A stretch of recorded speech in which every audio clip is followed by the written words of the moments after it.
everyone, and welcome to another episode of the Gut Wrench Podcast. Let me say that one again. Hello, everyone, and welcome to another episode of the Gut Wrench Podcast. My name is Mocha, and I will be your host this evening. This is episode 95, and to a lot of you, you're wondering, why did I just hear this? A lot of you might think that it was beautiful music. A lot of you might think that it was really weird that I just played Bailey's theme song in the top of the show, you know. By the way, I own no copied rights to these music, and I own no copy holders' rights to this music that I'm playing. In this episode 95, or any other subsequent earlier episode 1 through 94. I thought that I should say that because under subsection, I think it's like 109 of the copyright holders, we'll just call it fair use, which is what it is. Under fair use, I am allowed to, as long as I am criticizing these or using these musical demonstrations as somewhat of if I'm giving feedback, opinions, for that matter, stuff like that, you know, I'm allowed to show them, or for that matter, give them airtime on something as subsequent as this. And for that matter, and that matter only, I'm going to give an opinion. I think it's a pretty good song. Pretty solid. Even though it's technically not a song, it's like a little musical piece, you know, maybe almost 3 minutes long. But to a lot of you, you don't know why there was music playing at the beginning of this podcast. You don't understand my motivation. You don't understand what it is that we're going to be talking about, which is what I'm going to segue into now. Because, believe it or not, ladies and gentlemen, there are some people who aren't wrestling fans who listen to my podcast. And I say that a lot. I know. But I have to give the background as to why I have to, so that those who aren't wrestling fans can still be in on the joke despite them not being wrestling fans. I have to overtly and overly explain things because 2 weeks ago I said something that struck a chord with me. I got this sitting down and thinking about it, and then I got thinking, okay, what is it that I said that, and then like a light bulb went off in my head. Well, not literally, but you know, figuratively, a light bulb went off in my head, and I said that, quote, wrestling is more than, wrestling match, 2 out of 5 stars, he got the pin, he got the submission, you know, oh, ding, ding, ding, here comes another wrestler, wrestling match, into the corner, out through the ropes, you know, count out victory, chair shot, headlock, you know, it's more than just that. End quote. I was paraphrasing. My point is, professional wrestling is a culture. That was my exact quote. Professional wrestling is a culture. And for 2 weeks, I tried to figure out how can I convey that to non-wrestling fans. To those of you who listen on a weekly basis, who aren't wrestling fans, but you're still here to support me. And by the way, if you want to support me, there should be some links in the description below. You know, maybe check out the merch. I know some of you like to go on there, like, you know, and for whatever reason, you like to like the merchandise, because there's a little like button beside the merchandise. And you like to like the merchandise, but you don't like to pick it up. What's wrong with you? Go pick up the merchandise. You should know that the merchandise is there, you know, to be picked up. But anyway, wrestling is a culture. How do I convey that? that brought me to this challenge. Why don't I maybe give them an example? Why don't I show them? More than one example. Matter of fact, I've got 30 fucking examples running through my head right now, and I wish that I could pin one to the ground. Subsequently, pin one to the ground. Metaphorically, of course. I can't really pin a thought to the ground, you know. Come here, thought. You know, unless it's like a woman, in which case, she's a thought anyway. No one cares. No, I'm joking. But what I mean to say is, wrestling as a culture, you're going to have to understand what that means. It means buying the merchandise. By the way, you should definitely buy the merchandise. It means showing up to WrestleCon, which is basically like Comic-Con, but for wrestling fans. And yes, we do dress up like our favorite wrestling fans, or like our favorite wrestlers, Macho Man Randy Savage, and, we do the whole shtick. It is like a week-long event. Yes, you guessed it. In case you didn't know, WrestleCon is a real thing. Google it and get tickets to it. One day I'm going to have a booth at WrestleCon, and you're all going, don't you fucking laugh at me. Don't you fucking laugh at me. You're all going to be paying to have an interview with me, or wanting me to sign your action figure, or something, like a napkin. Sign this napkin. Napkin would be worth more money, by the way. But that's not the point. The point that I'm trying to get to is the fact that wrestling is a culture. Who knew? I just keep saying it. That brings me to the open of the show. Why did I play Bayley's Hill theme song? Well, it's very simple. It's because today we're going to be discussing the evolution of certain professional wrestlers. We could talk about The Undertaker and how he's evolved over the years. We could talk about The Rock and how he's evolved over the years. But only two that really spark any interest in me was the two that I didn't see coming. And subsequently, they were done in such short fashion. Bayley being one of them, and Alexa Bliss being the other.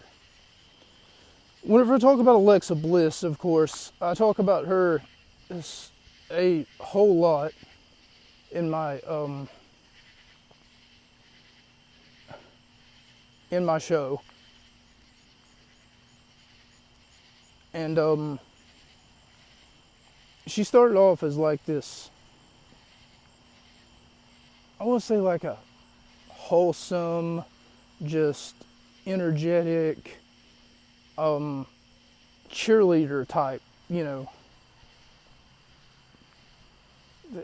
It's really hard to put into words how exactly she started from where exactly she became, because her evolution speaks volumes for those who were looking to get their foot in the door as far as professional wrestling goes, because back in the 80s, back in the 70s even, her gimmick wouldn't have lasted. Her first gimmick, that of sparkles and unicorns and rainbows and glitter and pixie dust, stuff like that wouldn't have gotten her anywhere.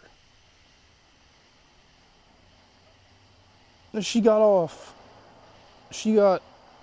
say, holy crap, that sounded so wrong.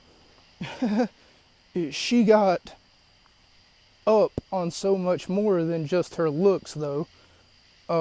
She got skyrocketed. Her popularity went up so much more. And I feel as though that it wasn't because she was relatable at the time, because no one can relate to that. It may have been because she was adorable, and aesthetically pleasing to look at. I don't know. Whenever you come out in a tutu and, you're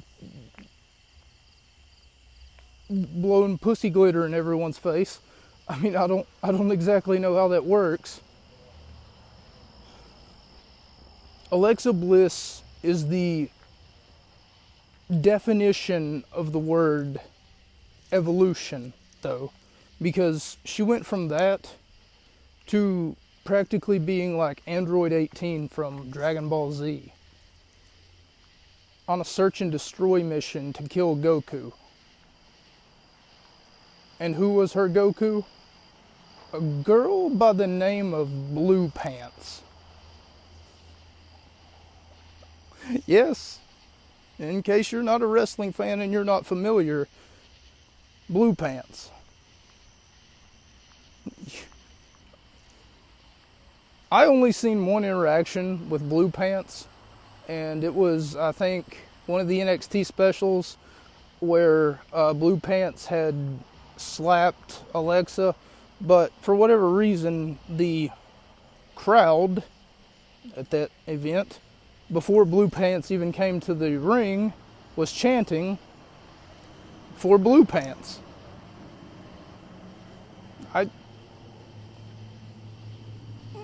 What? You know, like, how? What information, what inside information did they have that I didn't? Of course, I would probably have to watch 9 weeks of professional wrestling straight in a row in order to understand, you know, like, or get some sort of insider's commentary from either Alexa herself. By the way, she has a podcast. It's called Uncool. I'm not sure why it's called that, but it makes sense, you know, that her gimmicks have sort of been, I won't say uncool, but, you know, it's probably something that she said before, you know. But whenever you think about, like on paper, would you want to listen to a podcast that's uncool with Alexa Bliss? You know, no. I would want it to be cool with Alexa Bliss. Anyway, that's neither here nor there. Let's not go there. What I mean to say is, Alexa went from almost like this Android 18, which, if you haven't played Dragon Ball Z video games, she berates you if you lose to her, for those of you who are unfamiliar. So, I used to play as Android 18. Can't think of which game that it was, but it's one of the Budokai Tenkaichi games. And what ends up happening is, let's say that you win a match with her, Android 18, what would end up happening is she would say something like, all that for nothing, or I can't believe you just wasted my time, you know? Like, if you win, she would berate player 2, you know? Like, it's hilarious. But if you manage to lose with her, like your player 1 and player 2 beats you, then it'll show a lose screen for you, and she'll also say something like, not bad for an eyesore, you know, like, not bad, but you're still ugly.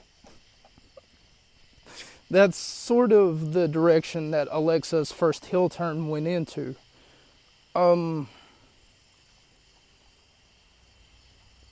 Whenever you think about evolution, though, the character evolution of Alexa Bliss, who is a predominant figure, and yes, she is one of many examples that I'm going to give here. Don't worry, we're going to get to the next example, but first you must understand that she went from that to something much, much bigger.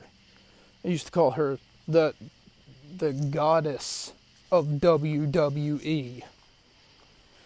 And then you have people like Charlotte Flair, who's calling herself the queen, you know, and then that's sort of a power struggle, who's more dominant, a goddess or a queen, you know, and I guess it depends upon what time period that you're in. You know, like, I would say that a goddess would appoint a queen, so I would say that, and then, you know, the goddess and the queen would be together. It'd sort of be like, I don't know if you guys are familiar with, like, character, comic book characters, is what I mean to say, or the lore of oh man, he's the guy that's got Thanos. Thanos wants to get in bed basically with Death so that he can be immortal, something like that, because Death is a girl or a woman in his universe, something of that nature. It's a little awkward. Think about it, but I try not to think about it too much if you're not too much into the lore. I'm not trying to talk about comic books all day. I just spoke about Charlotte Flair being the queen of WWE, and she's another good example of evolution. One part of the evolution, and I just spoke about Android 18 too, and she's a pretty good one too, but we're not talking about like, for whatever reason, sentient robots who are on a search and destroy mission to destroy Goku. Must destroy Goku. Beep bop beep. Eek eek eek. Processing. Refreshing page. Anyway, what I mean to say is, even in literature other than professional wrestling, other forms of evolution exists. And this evolution, in this case, is going to bring us closer and closer to our goal of understanding how wrestling is a culture. It's more than just, oh, look at that, a wrestling match. Hey, family, wrestling's on today. Well, let's go ahead and turn it away from the NASCAR and the Monster Jam and the golf, because it's your fourth choice of things to watch. I guess you're just bored out of your fucking mind. Understand this, people. I have a passion, a burning fire for the sport of professional wrestling. I would love it if I was to have sex in a wrestling ring. And for that matter, if I was conceived in a wrestling ring. And have sex with a wrestling ring. No, I'm joking. I'm not about to go to, 50 Shades of Grey with, TLC's next series. I had sex with a wrestling ring, There's this one guy on there. Apparently he fucks his car. Yeah, you would have to look it up. I don't know. I don't know how that works. I don't know how that works. I'm just going to come out and say it. Obviously, I don't know how that works. Anyway, shout out to Big Wills over here, because he's got spinning tires. Anyway, spinning rims is what I meant to say. I don't know why I said tires. Anyway, at the top of the show, you got to hear Bayley's heel theme song. So that brought up another question. And at the beginning of the program, I did mention if I was to play the first song that she had, you would all click away immediately and want to uninstall everything on your phone. You would be like, oh God, why is he playing this? Without context, you would probably judge me on my, I won't say favorite, almost said favorite, on one of my favorite songs at the time that it existed, because I thought it was so wholesome, it was so funny, it was so cute, oh my God, this is Bayley, I get it, she's Bayley, oh my God, and she used to refer to her fan base as the Bayley Buddies. And most of her fan base would be that of John Cena fans, like the 6 and the 10 and the 12-year-olds who just want to show up to the wrestling shows and have a good time. And like I said, this is going to segue into the next amount of evolution that I'm able to talk about as far as professional wrestling goes. For those of you who don't know, Bayley went from Daddy Shark, Daddy Shark, to basically what you just heard earlier. Swear to God, I didn't know how else to put it. I'm sorry. So her first theme song will be played, and for those of you who want to culture yourselves, I would advise you to stick around. I say culture yourself, but you're all going to end up laughing at me if you're not already a wrestling fan. If you're not already inside the joke, if you don't already understand what it is that you've gotten yourself into. As far as professional wrestling goes. And then you're going to, in turn, culture yourself and also understand how I've already made my point that Bayley came a long way from that ring announcer who basically used to say, "And from San Jose, California, it's Bayley." Now instead of saying that, he just says it like it's normal. From San Jose, California, Bayley. Like, no emphasis on the "it's Bayley." She's no longer known as the Hugger Nation leader, or for that matter, they're no longer known as the Bayley Buddies. This is a feat that even John Cena has yet to do, and he's been in the company longer than Bayley. That's right. Bayley has managed to do something that John Cena has not. And that's because John Cena subsequently doesn't take his wrestling career that seriously.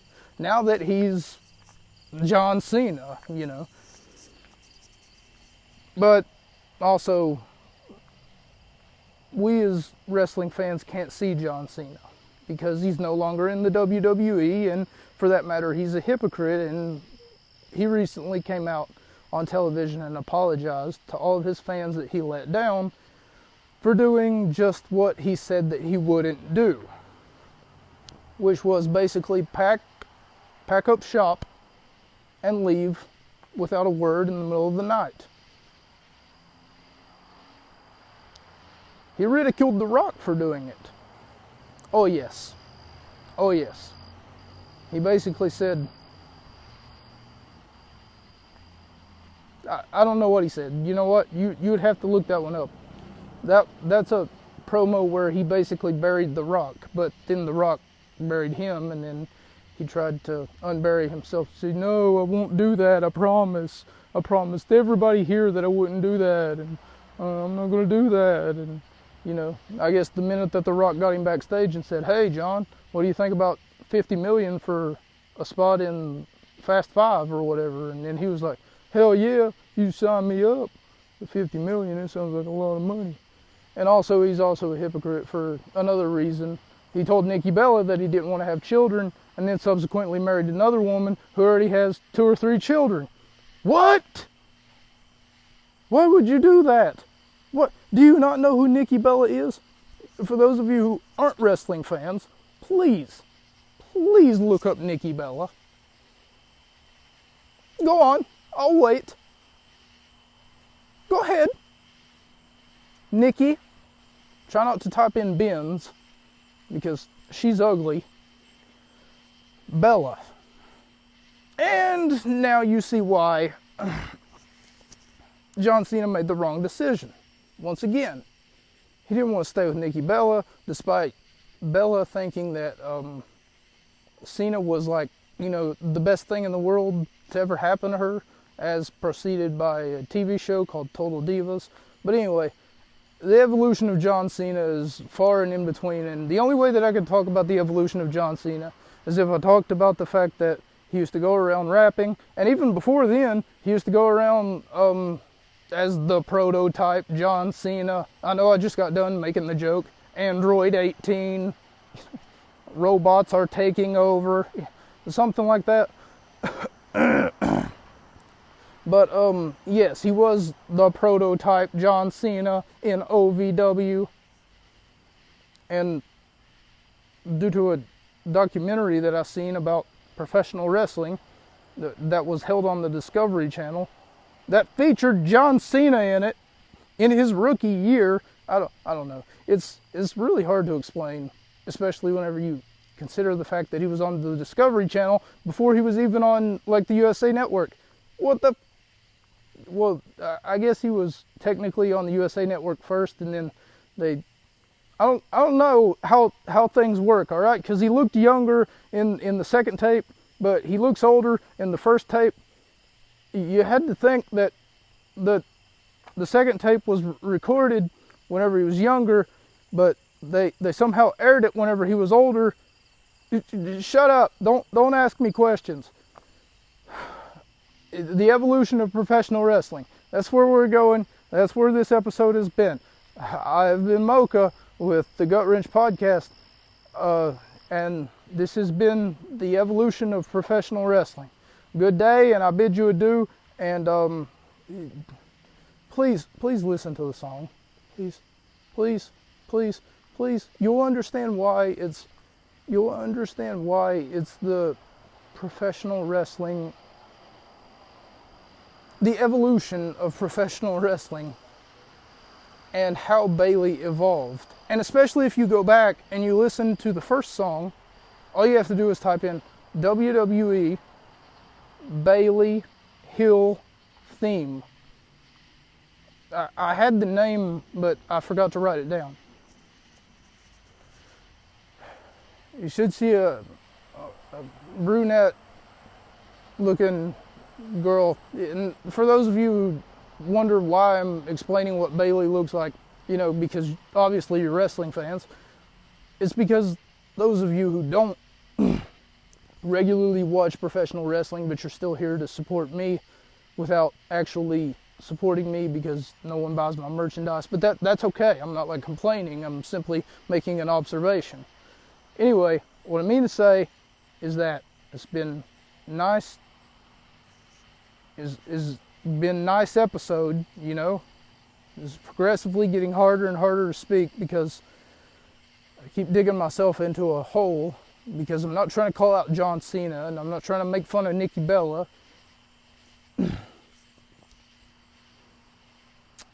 But what I am trying to do is make my point, and I feel as though that I've made my point. I mean, look at the evolution of Sting. If you're like, no, not the singer from the Police. Oh man, it sucks having non-wrestling fans actually listening to my podcast sometimes. And for those of you who aren't, subsequent, hey, get away from that. For those of you who aren't subsequent fans of pop culture, you don't know who the Police are. I'm pretty sure they sing the song, "Every step you take, every breath you make, every cock you cake, every cock you cake, I'll be watching you." I don't understand what he says after that, so I'm sorry. And also he sings, "Starting up a brand new day." Once again, the lyrics, poof, there they went. I don't know where they went, but there they went, boom. Anyway, this has been a great musical performance and whatever else. But in order to understand, the evolution of Sting, for instance.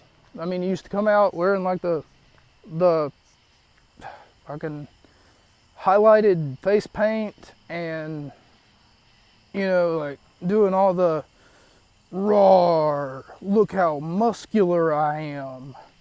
And then all of a sudden he went from that to just the dark and the gothic and I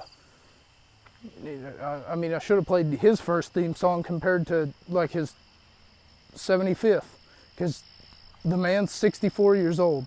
64 years old, he's still wrestling, mostly in tag team matches. But hey, that's fine. That's fine. And some people want to make fun of John Cena for having the same 4 moves. Stinger Splash, Irish Whip, he does the thing wherever he ducks under, just like John Cena does. But anyway, he does the thing wherever he ducks under the clothesline. After ducking under the clothesline, he goes to the opposite end of the ring, and he does once again the Irish whip. He does the clothesline. His opponent gets up. He does the back body drop. He picks up his opponent, throws him into the corner, and whichever corner that he throws him into, he either does a stinger splash, which was basically named after him, but it's basically a crossbody in the corner. But he does the stinger splash into the bulldog, and then after that, he usually goes for the pin, or he'll get up and then he'll do the chest bump thing that Tarzan used to do before you, or George of the Jungle. And then after that, he'll pick up his opponent. He'll either pick him up and he'll do the Scorpion Death Drop, or he'll do the woo. Never mind. You know what? Sting isn't as predictable as John Cena. I was trying to make a point, but because he does like 3 different things, or 4, or 5. Because he's always got the Scorpion Death Lock that he could do while they're on the ground, but instead sometimes he chooses to pick them up and then do the Scorpion Death Drop instead of the Scorpion Death Lock. Do you see where this is going? He's a stinger. He's a scorpion. It's literally his logo. Don't bother me. You know, don't ask why. And this is not a Backstreet Boys concert. You know, you can't tell me to tell you why. Ain't nothing but a tell me why. Ain't nothing but a tell me why. I never want to hear you. Okay. Once again, all this musical nonsense comes from a place of love. Because as I stated before, I'm a professional wrestling let's look at the architect, Seth Rollins. He's got a lot of evolution in him. I mean, he started off as what they would presume to be the leader of the Shield, even though at the beginning of the group, whenever they put The Rock through a table, I'm pretty sure it was The Rock, through a table at the Survivor Series pay-per-view, helped CM Punk retain his title. They said in the promo, a lot of people forget about this, but the next day, whenever Michael Cole interviewed them, who's the leader of the group? They all 3 looked at each other and said, we have no leader. So years would go by. I'm pretty sure it was 2 years to be exact. And one fateful night in 2014, if I remember correctly, Rollins would take a chair and bend it over the back of his former Shield brethren, one Roman Reigns. And almost like he was falling, as though that he had been stabbed in the back, Roman sold that chair shot so well. But then, after that, you had the future Seth Rollins. And then, after that, you had the Kingslayer, Seth Rollins.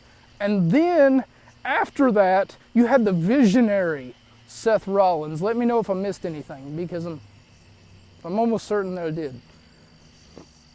The Beast Slayer Seth Rollins, even, I mean, Kingslayer, Beast Slayer, you know, like, they draw a lot from Game of Thrones, I'm assuming, you know, because the whole shtick about, he killed the beast. He is a hero, even though before he left, one season earlier, we was all ridiculing him. You cannot kill the beast. What are you, crazy? What do you think, that you're some sort of an android? Some sort of a robot? What are you, a cross-eyed lunatic? From North Carolina? Who does this guy think that he is, you know? Like, calm down, Jimmy. Calm down. You know, like, he's clearly the Beast Slayer, the King Slayer.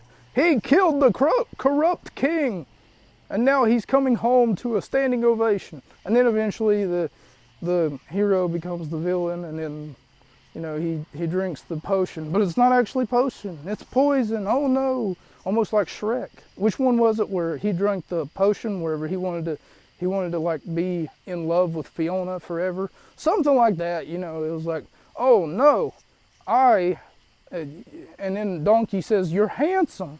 And then he said, now I'm a noble steed, ha ha, something like that.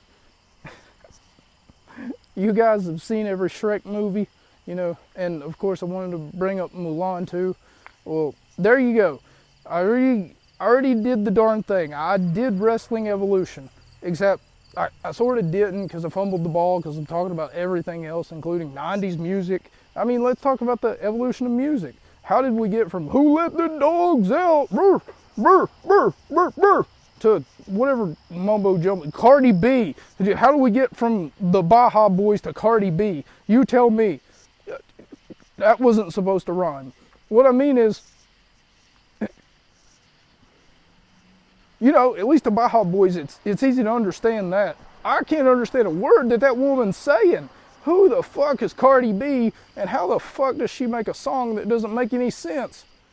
Yet everybody's like bumbling, bumbling, bumbling, bumbling, walking, talking, bumbling.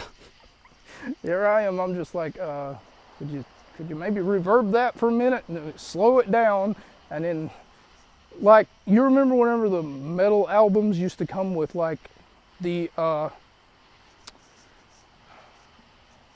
book, and then it basically told you all of the lyrics inside so that you could follow along? Cardi B needs one of those. She needs like a translator. That's what she needs.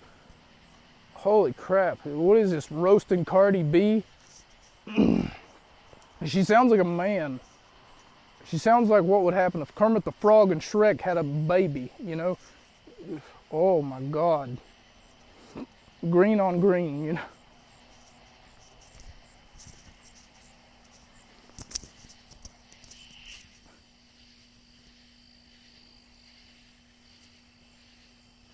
I think that that's about all that I can do. I know that a lot of you don't want this to stop because, you know, I'm just out here, I'm on fire with all the jokes and all the, you know, lift jab, right jab, smack to the belly. I don't know. A whole bunch of nonsense.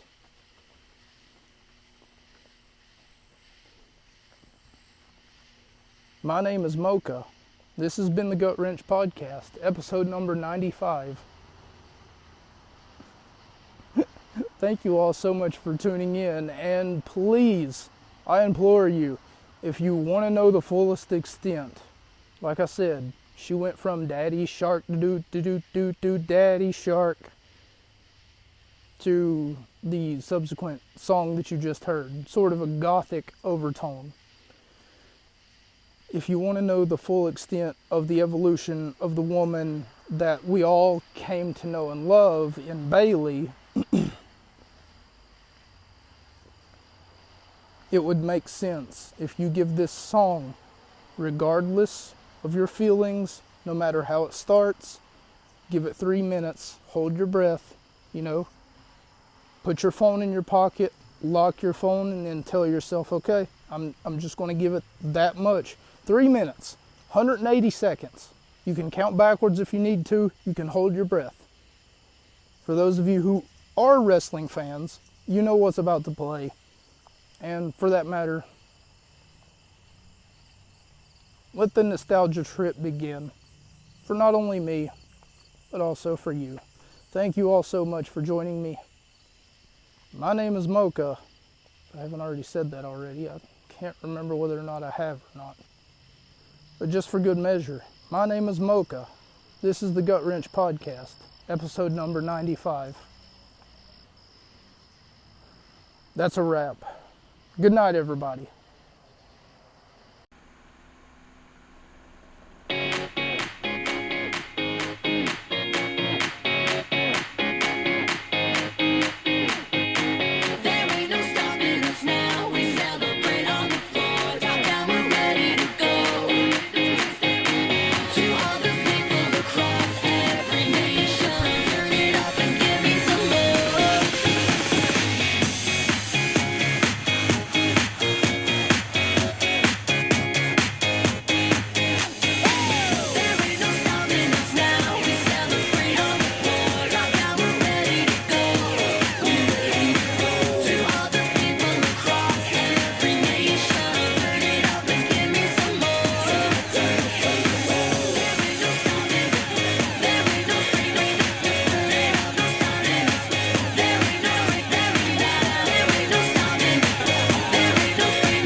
motivation.